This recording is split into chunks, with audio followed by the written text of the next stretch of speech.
যে আমরা ভ্যাটের বিরুদ্ধে না, কিন্তু আমরা ভ্যাট যাতে স্বল্প আয়ের মানুষ এই জুতাগুলো ব্যবহার করে, তাই ভ্যাট যাতে নিষ্পত্তি করে দেয় সরকার।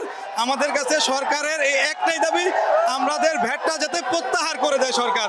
কারণ এটা হচ্ছে আপনার গরিবের পায়ের চপ্পল, যেগুলা খেটে খাওয়া মানুষ এই ব্যবসাটা করে, এবং খুব অল্প মূল্যের একটা জুতা, যে জুতার উপরে যদি ভ্যাট দেওয়া হয় তাহলে খেটে খাওয়া মানুষগুলা জীবনযাপন করার জন্য আমাদের কষ্ট হয়ে যায়।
প্রোডাকশন বন্ধ হলে আমাদের আনএমপ্লয়মেন্ট বৃদ্ধি পাবে।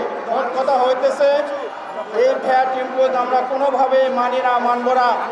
এবং আপনাদের অবগতির জন্য জানাচ্ছি যে আমরা এই শান্তিপূর্ণ মানববন্ধন থেকে আগামী 48 ঘন্টার মধ্যে সংশ্লিষ্ট কর্তৃপক্ষ যদি বিধিবদ্ধ সিদ্ধান্ত না নেয়, মোট কথা হয়েছে 150 টাকা সীমা পর্যন্ত ভ্যাট অব্যাহতি পুনর্বহলে কোনো প্রজ্ঞাপন জারি না করে আমরা পরবর্তীতে কঠোরতম অনুষ্ঠান করতে বাধ্য করব, কর্মসূচি দিতে বাধ্য করব। এমনও হইতে পারে আমরা আমাদের ফ্যাক্টরি বন্ধ করে দিব।